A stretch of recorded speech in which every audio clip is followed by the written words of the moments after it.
Hello everyone, ಇವತ್ತು ನಾನು ಹೆಸರು ಕಾಳಿನ ದೋಸೆ ಮಾಡ್ತಾ ಇದ್ದೀನಿ. ಬನ್ನಿ ಯಾವ ರೀತಿ ಮಾಡೋದು ನೋಡ್ಕೊಳ್ಳೋಣ.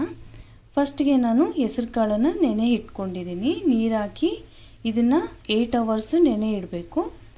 ಈಗ 8 ಅವರ್ಸ್ ಆಗಿದೆ. ಈಗ ಇದನ್ನು ಮಿಕ್ಸಿ ಮಾಡ್ಕೊಳ್ಳೋಣ. ನೋಡಿ ಚೆನ್ನಾಗಿ ನೆಂದಿದೆ. ಈಗ ಇದನ್ನು ಮಿಕ್ಸಿ ಮಾಡ್ಕೊಳ್ಳೋಣ ಬನ್ನಿ. ನೋಡಿ ನಾನು ಈಗ ಮಿಕ್ಸಿ ಜಾರಿಗೆ ಈ ನೆನೆ ಇಟ್ಕೊಂಡಿರೋ ಹೆಸರು ಕಾಳನ್ನ ಮಿಕ್ಸಿ ಮಾಡ್ಕೊತಾ ಇದ್ದೀನಿ. ಎಲ್ಲನೂ ಹಾಕ್ಕೊಳ್ಳೋಣ.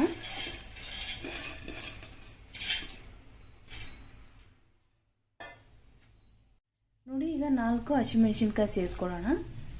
ಹಾಗೆ ಚಿಕ್ಕದಾಗಿ ಹೆಚ್ಕೊಂಡಿರೋ ಹಸಿ ಶುಂಠಿ ಪೀಸ್ ಕೂಡ ಹಾಕೋಣ. ನೋಡಿ ಈ ಥರ ನಾನು ನೈಸಾಗಿ ಪೇಸ್ಟ್ ಮಾಡ್ಕೊಂಡಿದ್ದೀನಿ.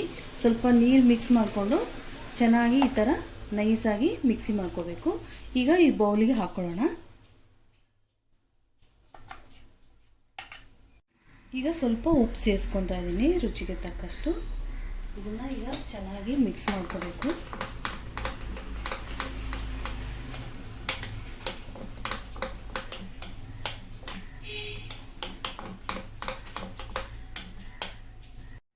ಸ್ವಲ್ಪ ನಿಮಗೆ ತೆಳುವಾಗಿ ಬೇಕು, ಕ್ರಿಸ್ಪಿಯಾಗಿ ದೋಸೆ ಅಂದರೆ ಸ್ವಲ್ಪ ನೀರು ಸೇರಿಸ್ಕೊಳ್ಳಿ. ನೋಡಿ ತಿಕ್ಕಾಗಿದೆ. ದಪ್ಪನಾಗಿ ಬೇಕಂದರೆ ಈ ಕನ್ಸಿಸ್ಟೆನ್ಸಿ ಇರಲಿ. ನಿಮ್ಗೆ ಸ್ವಲ್ಪ ತೆಳು ಬೇಕಂದರೆ ನಾನು ಸ್ವಲ್ಪ ನೀರು ಸೇರಿಸ್ಕೊತಾ ಇದ್ದೀನಿ. ನೋಡಿ ಸ್ವಲ್ಪ ತೆಳು ಮಾಡಿಕೊಂಡ್ರೆ ನಿಮಗೆ ತೆಳುವಾಗಿ ಕ್ರಿಸ್ಪಿಯಾಗಿ ಬರುತ್ತೆ ದೋಸೆ. ಈಗ ಚೆನ್ನಾಗಿ ಮಿಕ್ಸ್ ಮಾಡ್ಕೊಳ್ಳೋಣ. ಈಗ ನಾನು ಒಂದು ದೋಸೆ ತವ ಇಟ್ಕೊಂಡಿದ್ದೀನಿ. ಈಗ ದೋಸೆ ಹಾಕ್ಕೊಳ್ಳೋಣ. ನೋಡಿ ನಿಧಾನಕ್ಕೆ ಈ ಥರ ಸ್ಪ್ರೆಡ್ ಮಾಡಿ.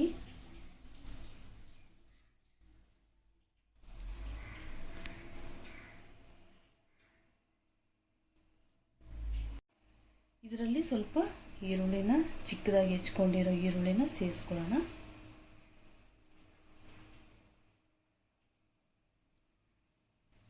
ಸ್ವಲ್ಪನೇ ಈಗ ಸ್ಪ್ರೆಡ್ ಮಾಡಿಬಿಟ್ಟು ಹಾಗೆ ಸ್ವಲ್ಪನೇ ಜೀರಿಗೆನ ಸೇರಿಸ್ಕೊತಾ ಇದ್ದೀನಿ. ಸ್ಪ್ರೆಡ್ ಮಾಡಿ ಈ ಥರ ಮೇಲೆ ಸ್ವಲ್ಪ ಆಯಿಲ್ನ ಹಾಕ್ಕೊಳ್ಳೋಣ.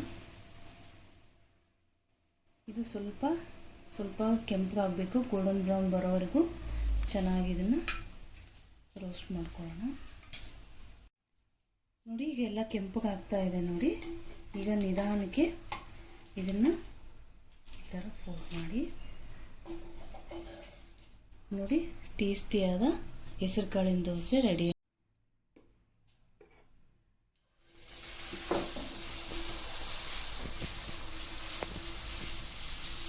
ತುಂಬ ಹೆಲ್ದಿ ದೋಸೆ ಇದು.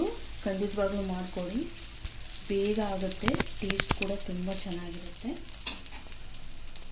ಸ್ವಲ್ಪ ಆಯಿಲ್ ಹಾಕೊಳ್ಳೋಣ. ಸ್ವಲ್ಪ ಈರುಳ್ಳಿ ಕೂಡ ಸೇರಿಸ್ಕೊಳ್ಳೋಣ. ನೀವು ಈರುಳ್ಳಿ ಬೇಡ ಅಂದರೆ ಸ್ಕಿಪ್ ಮಾಡ್ಕೊಳ್ಳಿ. ಸ್ವಲ್ಪ ಜೀರಿಗೆ ಕೂಡ ಸೇರಿಸ್ಕೊತಾ ಇದ್ದೀನಿ. ನೋಡಿ ಈಗ ಇದನ್ನು ನಿಧಾನಕ್ಕೆ ಈ ಥರ ಫೋಲ್ಡ್ ಮಾಡ್ಕೊಳ್ಳೋಣ. ನೋಡಿ ಎಷ್ಟು ಚೆನ್ನಾಗಿ ಬಂದಿದೆ. ನೋಡಿ ಟೇಸ್ಟಿಯಾದ ಹೆಸರು ಕಾಳಿನ ದೋಸೆ ರೆಡಿಯಾಗಿದೆ. ಈ ಹೆಸರು ಕಾಳಿನ ದೋಸೆಗೆ ಪೆಸರಟ್ಟು ಅಂತ ಕೂಡ ಕರೀತಾರೆ, ಮೂಂಗ್ ಚಿಲ್ಲ ಅಂತ ಕರೀತಾರೆ. ತುಂಬ ಸುಲಭವಾಗಿ ಮಾಡ್ಕೋಬೋದು.